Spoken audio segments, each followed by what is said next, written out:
Very important question. Agreement without consideration is considered as a void, and this rule is subject to some exceptions. Sometimes this question may be asked, no consideration, no contract, discussed with exceptions. Okay, so we are going to deal with that particular question now. An agreement made without consideration is considered as a void, subject to exceptions. Very first point, we will put out a introduction as always. Introduction, what it is saying that according to section 10, if you remember, there are various essential elements for the creation of a valid contract. Now what are that? See, an agreement can become a contract only if it is supported by lawful consideration. Agreement contract कधी होऊ शकते सांगा, जर lawful consideration असेल तरच agreement contract होऊ शकते तिथे. Okay, so as you are aware, consideration is considered as one of the essential element to support the contract. Subject to some exceptions. Agreement without consideration काय होईल सांगा तर void होणार आहे कारण ते contract होतच नाही. Now you all are aware what is meant by the word consideration. Consideration stands for something in return. If I am doing something for you and in return what you are giving me, that is considered as a consideration. Okay, we have taken out an example. Okay, suppose I have repaired your vehicle and you have paid me 200 rupees. Okay, so the service you got of repairing your vehicle is considered as a consideration for you, and 200 rupees charges which you have paid me for my service is considered as a consideration for me. So you are aware, consideration is one of the technical term. In a Latin it is called as a, remember, quid pro quo, and in English it is considered as a something in return. जर मी तुमच्यासाठी काहीतरी करते, तुम्ही जे मला return देता, ते return म्हणजे काय सांगा तर consideration आहे तिथे. ओके, लॉ सांगतो की only those contract will be enforceable which are supported by consideration. If you get something in return तरच contract valid होईल, otherwise without consideration contract काय होणार आहे सांगा तर void होणार आहे. But as already I have told you, this rule is subject to some exceptions. Roman 1 introduction. Roman 2 you are going to put out the meaning and definition of the consideration. एकच definition लिहायची, justice पाथरचंदची definition किंवा दुसरी जी Curie versus मिसाची होती ती तर लिहित बसायचं नाही. कुठली लिहिणार सांगा? Only one single definition, and that single definition you are going to use is the section 2D of the Indian Contract Act ची definition टाकायची. आठवतंय ना काय होतं? When at the desire of the promisor, when at the desire of the promisor, promisee or any another person, करताना कोणाच्या सांगण्यावर व्हायला पाहिजे? कंपल्सरी प्रॉमिसरच्या. येताना कुणाकडून येऊ शकतं? प्रॉमिसी किंवा any another person. When at the desire of the promisor, the promisee or any another person has done or abstained from doing, does or abstains from doing, promises to do or abstain from doing, such act, abstinence or promise is considered as a consideration. त्याला आपण काय म्हणतो सांगा तर consideration. Don't go for anything else. कारण आपलं main question काय तर agreement without consideration is a word आहे. सो इथे आपल्याला स्पेस भरवायचं नाहीये. So just Roman 2 consideration, meaning and definition, and go for definition of section 2. D ची definition काय करायची तर directly टाकायची, small d. Then go for Roman 3. इथे पण खूप नाही, maximum half page material लिहायचं. Consideration, need and importance. Why consideration is required? Because when we make a contract without consideration, or when we make a statement without consideration, they are generally hasty. They are generally made negligently. Gratuitous promises are not given weightage by the law, because without consideration, when we promises to do something for the other, we did not take it so seriously. त्याला आपण फारसं seriously घेत नाही, म्हणून consideration पाहिजे जेणेकरून कॉन्ट्रॅक्टला बाइंडिंगनेस येईल. तिथं समोरची पार्टी बाउंड होईल, म्हणून कॉन्ट्रॅक्टला कशाची गरज आहे सांगा तर कन्सिडरेशनची गरज आहे. And same thing is put out in the case of a share trading company versus स्टेटच्या केसमध्ये. How much you will write down, proper synopsis तयार करून देतो तुम्हाला हा क्वेश्चन, कारण VIP क्वेश्चन आहे. रोमन 1 इंट्रोडक्शन द्यायचा, रोमन 2 कन्सिडरेशनचं meaning definition, single definition directly लिहायला जायचं. According to Indian contract act section 2D consideration means, बाकी वेग काहीच लिहायचं नाही तिथं.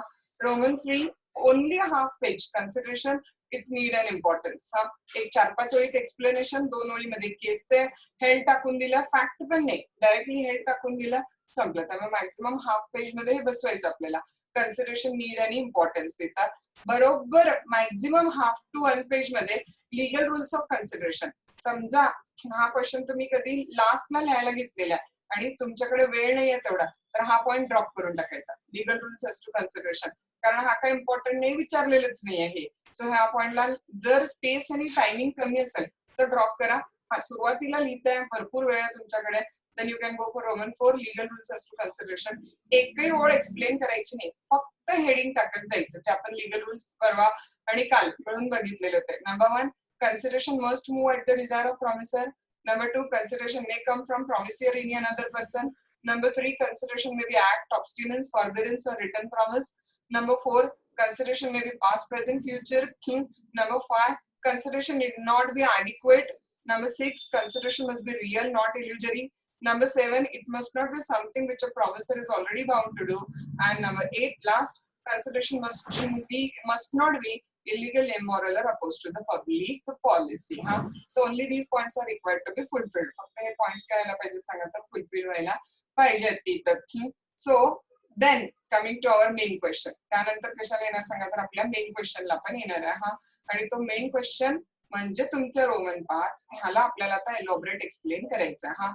काय करणार सांगा, agreement without consideration is a void. ऑब्लिक पेपर क्वेश्चन असेल, नो कन्सिडरेशन नो कॉन्ट्रॅक्ट, तर हेडिंग जाईल तुमचा no consideration no contract. Roman 1 intro, roman 2 consideration meaning and definition, roman 3 you are going to use need and importance of the consideration, Roman 4 you have used essential elements of valid consideration. हे सगळं मिळून 2 पानाच्या आतात बसवून घ्यायचं. कारण इथून आपला मूळ क्वेश्चन सुरू होतो, जो आपल्याला ऍटलीस्ट 5 पानं एक्सप्लेन करायचा. आणि त्यात मग रोमन 5 मध्ये कॅपिटल ए करायचा. कॅपिटल ए काय करणार सांगा, जनरल रूल. तो काय आता रिपीट येणार आहे परत. जनरल रूल काय सांगा, the creation of valid contract, consideration is a must essential, without consideration agreement is going to become void. Okay, the general rule is that an agreement without consideration काय सांगा, void आहे. Section 2E मध्ये अग्रीमेंटची definition आहे. Every promise or set of promises जे एकमेकांना consideration देतात, that form the consideration for each other, त्याला आपण काय म्हणतोय सांगा तर we considered it is a agreement. Okay, thus it's clear कि consideration is a key ground on which a promise become agreement. consideration असेल तर ते प्रॉमिस काय म्हणते सांगा तर अग्रीमेंट बनते. त्यामुळे कन्सिडरेशन काय सांगा, की फॅक्टर आहे प्रॉमिसला अग्रीमेंट बनण्यासाठी तिथं. So there can be no, there cannot be an agreement if there is no consideration. कन्सिडरेशनच नसेल तर अग्रीमेंट असणार नाही. इवन सेक्शन 2E मध्ये सांगितलंय, पुढे जाऊन सेक्शन 10 मध्ये पण तेच सांगितलंय की one of the essential element for the valid contract कोण आहे सांगा, लॉफुल कन्सिडरेशन आहे तिथं. देन परत सेक्शन 25 मध्ये पण तेच सांगितलेलं आहे जनरल रूल मध्ये. According to section 25 of the Indian contract act, agreement without consideration is a void subject to exception. Unless म्हणजे काय, सब्जेक्ट टू एक्सेप्शन. मग एक्सेप्शन आता फक्त रीड करते कारण खाली मग आपण पॉइंटच केले. Number 1, return registered agreement made out of natural love and affection. Number 2, promise to compensate for voluntary services. And number 3, promise to pay time by debt. Here I'm not explaining, because within 2 minutes we are going to take the explanation. So these exceptions of a general rule are discussed as under. Got the point? General rule is that agreement without consideration is a void. Number 1, section 2E we have used for that. Number 2, section 10 also we have used. And number 3, section 25 is also another section which we have used here. Now this general rule is subject to some exceptions. Okay, number 1 exception is a love and affection. Number 1 exception is a love and affection. I will give you one example for this particular point. One father is there. One father is there. And their 20-year girl is there. म्हणजे 20 वर्षाची मुलगी आहे. 20-year-old girl is there. She is studying for preparation of the JMFC. She has completed LLB just now, and she is preparing for JMFC. किंवा last year LLB ला आहे असं गृहीत धरा, आणि she is preparing for JMFC. Now father went into the registered office, registration ऑफिसला त्या father त्या मुलीला घेऊन गेले हा, आणि तिथे त्यांनी रिटर्न फॉर्म मध्ये, रिटर्न WRI वाला रिटर्न हा, रिटर्न फॉर्म मध्ये एक रजिस्टर्ड डीड त्या मुलीच्या नावे करून दिलं हा. रजिस्टर्ड डीड त्या मुलीच्या नावे काय करून दिलं की त्या मुलीला ते आपली कार काय करतात तर गिफ्ट करतात, त्या मुलीला ती कार आपली देतात without taking anything from her. तिच्याकडून रिटर्न मध्ये RETURN रिटर्न हा, तिच्याकडून रिटर्न मध्ये काही न घेता आपली कार त्या मुलीला ते काय करतात तर गिफ्ट करतात हा. बघा आता हे कशापोटी सांगा, मुलगी एवढं जनरसीसाठी प्रिपेअर करते हा, तिच्यावरती त्यांचं खूप प्रेम आहे. So out of love and affection त्यांनी एक रिटर्न रजिस्टर्ड डीड करून दिलं तिला हा, की he is gifting his car to his daughter किंवा he is giving his car to the daughter हा. मग आता ना नंतर ते फादर काय करतात तर तिला कार द्यायला डिनाय करतात हा. मग ती मुलगी त्यांच्यावरती सूट फाईल करते आणि आता फादर म्हणतात की अग्रीमेंट विदाउट कन्सिडरेशन आहे, त्यामुळे हे वॉइड आहे, मला मुलीकडून काय मिळत होतं काही नाही, त्यामुळे I am not bound to give anything to her because agreement without consideration is not enforceable in the court of law हा. आता हा रूल तुम्हाला माहित नाही, त्यामुळे क्वेश्चन तुम्हाला विचारत नाही, डायरेक्ट आन्सर सांगते. In this particular situation the daughter have the right and the father is bound to give that car to the daughter हा. लॉ सांगतो की out of love and affection हा, नियर रिलेशनशिप मध्ये return आणि registered 4 मुद्दे. एकदा तुम्ही एखादी गोष्ट द्यायला मान्य केलं, एखादं कॉन्ट्रॅक्ट केलं तर ते विदाउट कन्सिडरेशन जरी नसलं still it is binding on you and you are bound to perform that particular agreement. But 4 conditions at a time, not or. These 4 conditions are and. Number 1, the contract must be made out of love and affection. Number 2, the contract must be in between parties in a near relationship.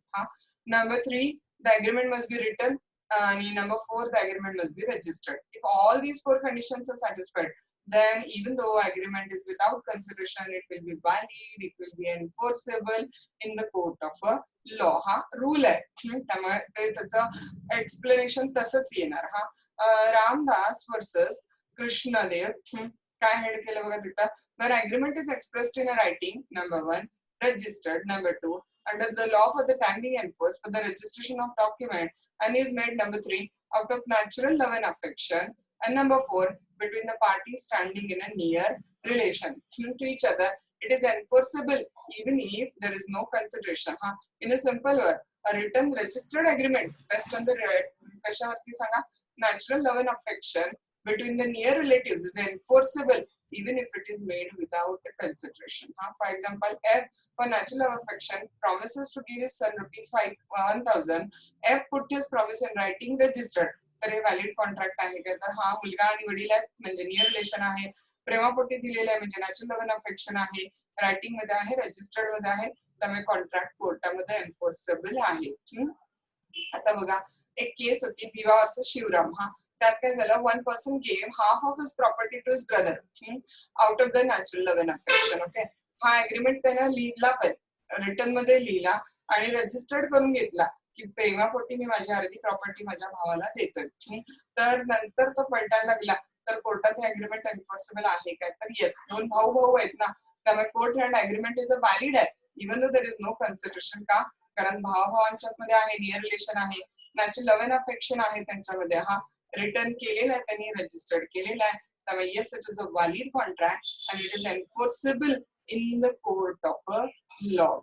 So what the very first exception, if agreement is between parties in a near relation with natural love and affection, agreement is a written, registered, then even though it is made without the consideration, still agreement will be considered as a valid contract.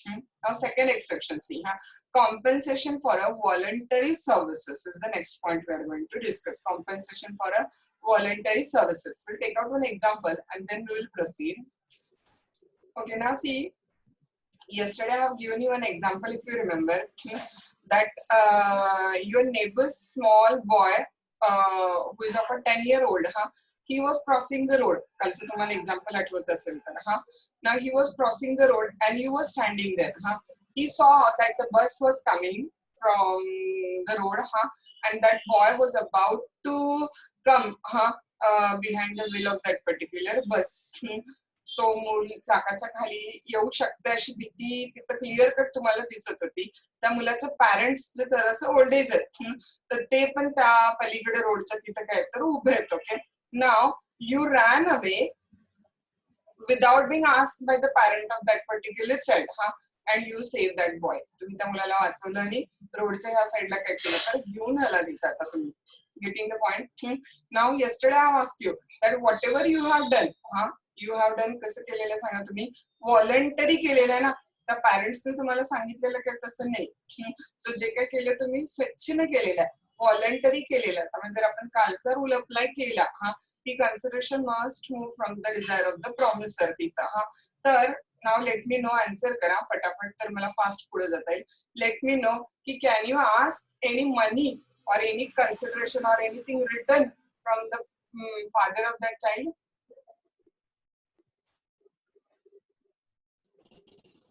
No, ma'am. No, you can't ask anything from the father of that particular child, right? But आता या स्टोरीला आपल्याला काय करायचं सांगा, थोडंसं पुढे न्यायचं आपल्याला स्टोरीला. You say the life of that particular boy, the father of that boy came towards you. त्यामुळे मुलाचे वडील पळत पळत तुमच्याकडे आले, and he first of all, of course, जगातले कुठलेही पॅरेंट करतील ते, he thanked you and said that you saved the life of my child, you have done a lot for me and etc etc. And then finally he said that he will give you 10,000 rupees for saving the life of the child. बघा, you was not allowed to ask the money to that parent, but the moment he said I will pay you for saving the life of my child, काय झालं माहिती तुम्हाला आता, the moment he said there that I will pay you 10,000 rupees for saving the life of my child, त्या क्षणाला तुमच्यात आणि त्याच्यात काय क्रिएट झालं सांगा, तर कॉन्ट्रॅक्ट क्रिएट झालं. आता 10,000 रुपये देतो असं म्हटल्यानंतर जर त्यानं तुम्हाला ते 10,000 रुपये नाही दिले, तर तुम्ही कोर्टात जाऊन त्याच्याकडून 10,000 रुपये रिकव्हर करू शकता. मग ह्याला आम्ही काय म्हणतो सांगा, promise to pay for past voluntary services. Actually आम्ही काय कन्सिडर करतो लक्षात आलं तुम्हाला, promise to pay for past voluntary services. का पास्ट व्हॉलंटरी सर्व्हिसेस सांगा मला आता, कारण ज्या वेळेला ते पॅरेंट तुम्हाला म्हणतात ना की तुम्हाला 10,000 रुपये देतो, मला सांगा त्यांच्या त्या प्रॉमिसला की I will pay you 10,000 rupees for saving the life of my child, त्याच्यासाठी त्यांना आता काय कन्सिडरेशन आहे, आन्सर करा कुणी मला, त्यांना आता काय कन्सिडरेशन आहे. हे अग्रीमेंट विदाउट कन्सिडरेशनच आहे की नाही, की ज्यावेळेला ते पॅरेंट म्हणतात की तुम्हाला मी 10,000 रुपये देतो, हे जे अग्रीमेंट आहे हे अग्रीमेंट विदाउट कन्सिडरेशन आहे की नाही. कारण त्यांना जे पाहिजे ते त्यांना ऑलरेडी मिळालेलं आहे ना तिथं, त्यामुळे हे अग्रीमेंट कसं सांगा विदाउट कन्सिडरेशन आहे. म्हणायची गरज होती का त्या पॅरेंटना की मी 10,000 रुपये देतो, नसतं म्हणलं तर ते बाउंड होते काय द्यायला नाही. सो त्यावेळेला ज्यावेळेला तर फादर असं तुम्हाला म्हणतात that I will pay you 10,000 rupees, त्या क्षणाला काय झालं सांगा, कॉन्ट्रॅक्ट क्रिएट झाला. पण हे कॉन्ट्रॅक्ट कसं विदाउट कन्सिडरेशन आहे ना, because what father wanted he already got, son's life is already saved, right? So he is not having any extra consideration. Still this agreement is a valid contract enforceable in the court of law. So second number exception is there. A promise to compensate wholly or in part a person who has already voluntarily done something for the promiser is enforceable even though without consideration. In simple word, promise to pay for here we come, जे मी तुम्हाला मगाशी शब्द वापरला, past voluntary services साठी नंतर पे करतोय, that is also binding. The moment the father said I will give you, a valid contract is created between you and the father even though there was no consideration for the father. बघा example, A finds the B's purse and give to it to सापडली, दिल्यानंतर तो promise करतो की मी तुला 50 रुपये देतो. ज्या क्षणाला तो म्हणतो मी 50 देतो, त्या क्षणाला कॉन्ट्रॅक्ट क्रिएट झाला. B promises to give 50, this is a contract. Okay. Now another example, A says to the B, at the risk of your life, you saved me from serious accident. I promise you to pay 1,000 rupees. This is again a contract between A and B, even though it is without consideration. लक्षात आलं हा point, promise to pay for past voluntary services. Even though without consideration आहे तरी पण agreement कसं सांगा, तर valid agreement आहे, व्हॅलिड कॉन्ट्रॅक्ट कन्सिडर केलं जात आहे. दोन्ही पॉइंट्स लक्षात आले का बघा. आजचा आज हा क्वेश्चन वाचा, because this question is definitely going to be in the paper. Love and affection is the first exception. Return, registered, near relation आणि out of love and affection. Number 2, promise to pay for past voluntary services. Number 3, now we are going to discuss is a promise to pay a time barred debt. Did you understand this word? कुणाला माहितीये concept काय आहे ही? Time barred. आता promise to pay तर 2 मिनिटांनंतर बघूया आपण, पण टाइम बार्ड डेप्ट म्हणजे काय माहितीये कुणाला? येस, कुणी सांगू शकता टाइम बार्ड डेप्ट काय असते? हर्षदा, प्रशाली, ऐकलंय टाइम बार्ड डेप्ट? Ram,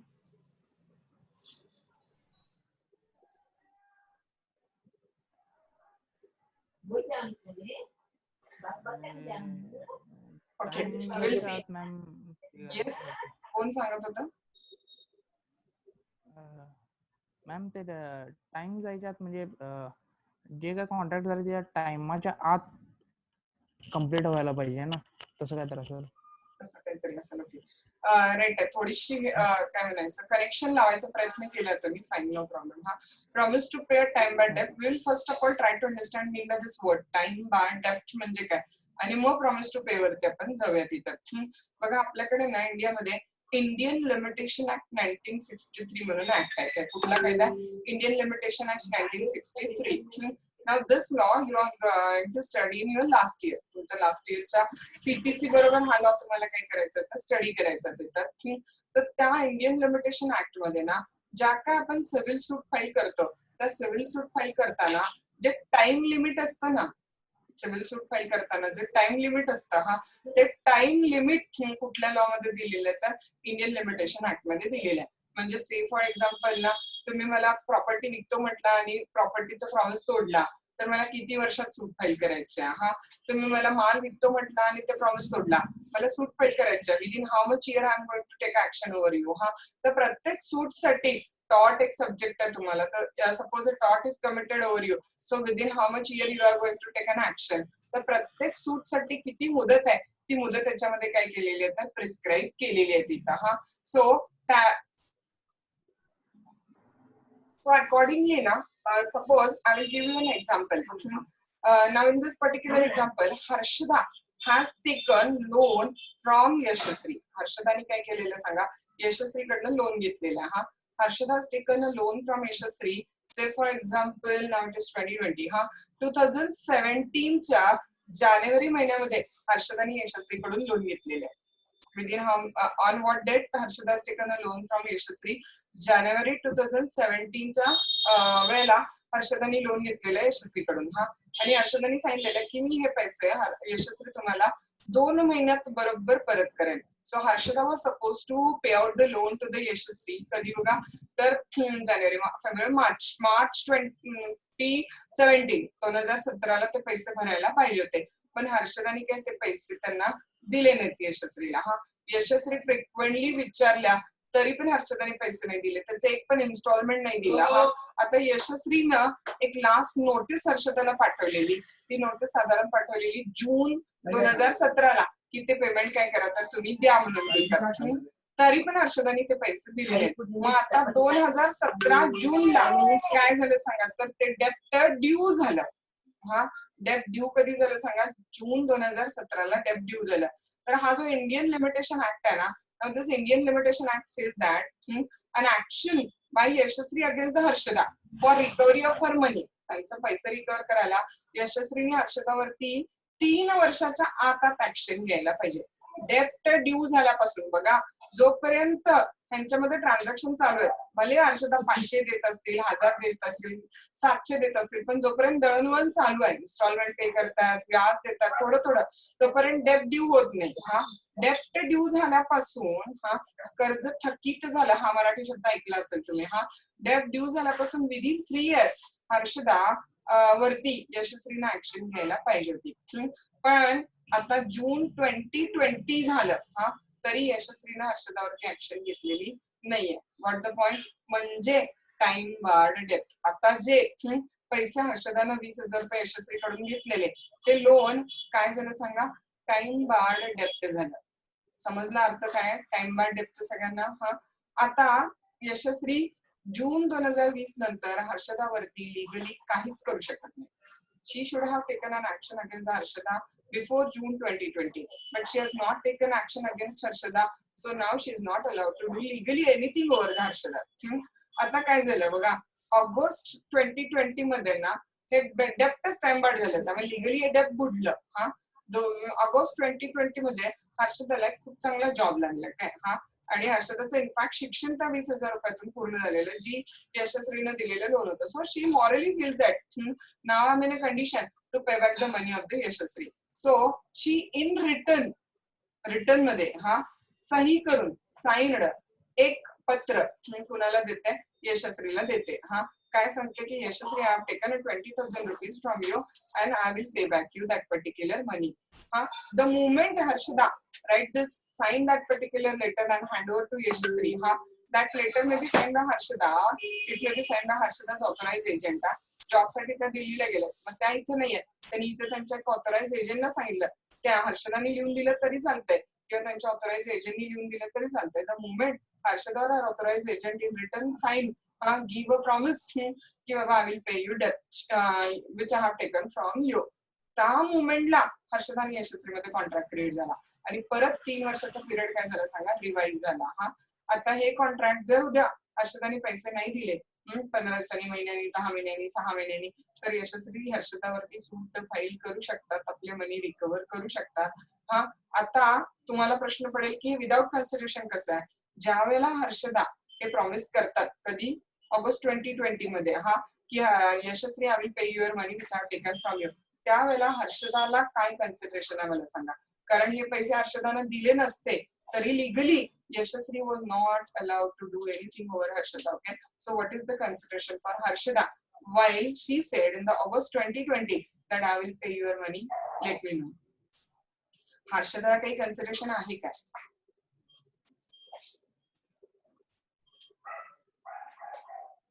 yes, no ma'am. हर्षदाला काहीच कन्सिडरेशन नाहीये त्यात. हर्षदाने म्हटलं नसतं तरी काय फरक पडला असता काय सांगा? नाही. त्यामुळे हे अग्रीमेंट कसं विदाउट कन्सिडरेशन आहे. स्टील हर्षदा वरती यशस्वी ऍक्शन घेऊ शकतात. That is promise to pay time by date. See बघा काय लिहिलं तिथं, a promise by debtor to pay a time by date is enforceable provided. कसं पाहिजे फक्त सांगा, रायटिंग आणि साइन. हा, रायटिंग साइन बाय डेटॉर असलं तरी चालतंय, त्यात सही आणि रायटिंग त्याच्या एजंटने करून दिलं तरी चालतंय. जनरली और specially authorised in that behalf, the promise may be to pay whole or any part of the debt. The debt must be of such which the creditor might have enforced payment, but for the law of a limitation of the suit. Limitation मधनं गेल्यामुळे ते enforce करता येत नाही आता. A debt is a barred by limitation if it remain unpaid or unclaimed.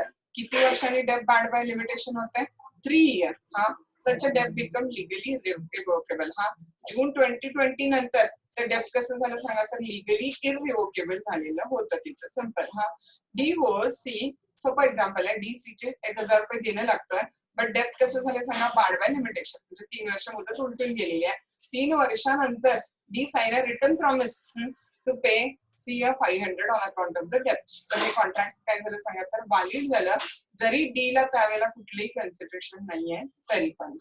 Then next one, first मध्ये आपण gift जवळच्या नातेवाईकाला देत होतो काय, या फोर्थ मध्ये गिफ्ट कम्प्लिटेड गिफ्ट पॉइंट केलेला आहे. मग ह्यात तुमचं नातंच पाहिजे असं काही नाहीये. इव्हन तुम्ही लॉंग रिलेशन मधल्या किंवा ओळखीच्या एखाद्या माणसाला गिफ्ट दिला डोनरना आणि डोनीने ते गिफ्ट एक्सेप्ट केलं की तिथं व्हॅलिड कॉन्ट्रॅक्ट झालं. पण हे पण तसंच असतंय, कंपल्सरी रिटर्न पाहिजे आणि रजिस्टर्ड पाहिजे, म्हणून त्याला कम्प्लिटेड गिफ्ट असं कन्सिडर करतात. So no consideration, no contract. This rule does not apply to completed gifts. According to explanation 1 to section 25, nothing in section 25 shall affect the validity between donor and donee of any gift actually made. Okay, according to explanation 1 of section 25, the gift actually made, donor na दिलं, donee na accept केलं.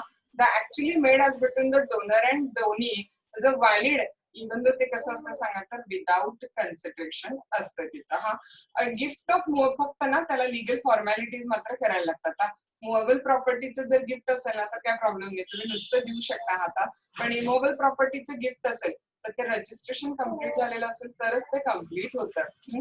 A gift of the movable property which has been completed by delivery and gift of removable property which has been completed by registration cannot be questioned only on the ground of lack of consideration. एकदा registration office मध्ये जाऊन ते gift complete झालं, डोनरने दिलं, डोनरने accept केलं, तर त्याला नंतर फक्त त्याच्यामध्ये कन्सिडरेशन काय नाहीये म्हणून चॅलेंज करता येणार नाही तिथं. ह्याचं फेमस केस लॉ बघा, वसंत नार्वेकर वर्सेस अंकुश म्हणून केस आहे. काय झालंय बघा त्याच्यामध्ये आता, a gift of property was made by registered deed, even साक्षीदारांच्या सह्या पण होत्या, attested by the witnesses, it was challenge on the ground of fraud and no consideration. Court held that it cannot be allowed to be question by the donor on the ground that she was the victim of fraud, कारण ती fraud prove करू शकली नव्हती. त्यामुळे ते without consideration agreement म्हणता येणार नाही, हे व्हॅलिड अग्रीमेंट होतं even though it was made without consideration. Okay, so agreement even though without consideration can become valid. Number one, if it is done out of love and affection, written registered between near relatives, compensation to pay past volunteer services, promise to pay time by debt, completed gift. And now the next one is a agency. बघा, agent ला जर आपण एखादं काम दिलं, काय मी तुम्हाला काही वेळापूर्वी एक्झाम्पल दिलेलं की मी हर्षदाला इचलकरंजीत माझे पीपल्स डिस्ट्रीब्युट करायला, लोणचं डिस्ट्रीब्युट करायला एजंट म्हणून अपॉइंट केलंय. एजंट अपॉइंट करायला मी हर्षदाला कुठलंही कन्सिडरेशन देत नाही, लक्षात घ्या. एजन्सी क्रिएट करायला कन्सिडरेशन लागत नाही. हर्षदाला कन्सिडरेशन मिळेल, कधी मिळेल सांगा, जेव्हा त्या लोणचं विकतील त्यावर त्यांना मी कमिशन देईन. पण ऍज अ एजंट अपॉइंट करायला कुठलंही कन्सिडरेशन नसतंय. त्यामुळे no consideration is required for the creation of the agency. एजन्सीच्या क्रिएशनसाठी कन्सिडरेशनची गरज नाहीये. No consideration, no contract. This rule does not apply to the agency. No consideration is necessary for the creation of agency. एजन्सीच्या क्रिएशनसाठी कन्सिडरेशनची गरज नाहीये. Okay, therefore the contract of agency become valid even though it is made without consideration. Without consideration जरी असलं तरी ते काय होतं सांगा, तर valid म्हणून कन्सिडर केलं जातं. Now the last exception we are going to discuss is a charitable subscription. What is it? Charitable subscription. Okay, charitable subscription. I will give you two examples for this point. फटाफट. बघा, number one example, एक orphanage home आहे. काय orphanage home समजताय? अनाथाश्रम आहे. आणि I visited that Anath Ashram, that orphanage home, and I saw that the condition of the bed in Anath Ashram was very bad. बेडची condition खूप वाईट होती. म्हणून मी त्यांना काय सांगितलं की हे बेड सगळे दुरुस्त करून घ्या, मी तुम्हाला काय जो दुरुस्तीचा खर्च होईल तो देईन. Now this promise which I made, this Preeti made to the orphanage was कसं होतं सांगा, विदाउट कन्सिडरेशन. मग आता त्या ऑर्फनेज वाल्यांनी माझ्यावरती डायरेक्ट सूट फाईल केली. मी ते पैसे द्यायला डिनाय केलं त्यांना नंतर. तर त्यांनी माझ्यावर डायरेक्ट सूट फाईल केली आणि सांगितलं की you have promise to pay the money for the beds repairing and you are not now paid. तर हे अग्रीमेंट कोर्टात एन्फोर्सेबल नाही आहे, कारण हे विदाउट कन्सिडरेशन आहे. This is example one. But now we will make some change in the same example. हेच example ठेवूया पण याच्यामध्ये मायनर चेंज करूया. Now what is that minor changes? Let's see. I saw the bad condition of the bed. I promised them that I will pay the money to them for a repairing of that bed and let the bed repaired. मग आता त्या orphanage वाल्यांनी काय केलं सांगा, bed repairing करणाऱ्याला बोलवून घेतलं, मला कॉल करून सांगितलं की बेड रिपेअर करायला देतोय. I said okay, no problem. And bed repairing वाल्याला बेड रिपेअर करायला दिले. मग त्याचं रिपेअर झाल्यानंतर त्याचा फोन आला बेड रिपेअर करणाऱ्याचा ऑर्फनेज मध्ये की रेडी आहे आणि बाबा असं असं 22,000 रुपये बिल झाले. Now orphanage asked that money from me, and now I'm refusing to pay that money to orphanage, saying that this is agreement without consideration. I'm not liable to pay. The loss is that now I'll be liable to pay to the orphanage home that amount because charitable subscription च्या promise वरती विश्वास ठेवून समोरच्यानं काही obligation अंगावर घेतलं तर मात्र ते charitable सबस्क्रिप्शनचे promises कोर्टात एन्फोर्सेबल आहेत. So charitable subscription when promising on the strength of promise, माझ्या प्रॉमिसवर विश्वास ठेवून त्यांनी पुढे कमिटमेंट केली, म्हणजे बेड दुरुस्त करायला घेतले, changes is position. Generally charitable subscription is not exception to the rule of agreement without consideration is a void. But when the promising, लक्षात घ्या, on the strength of promise, माझ्या promise वर विश्वास ठेवून पुढे commitment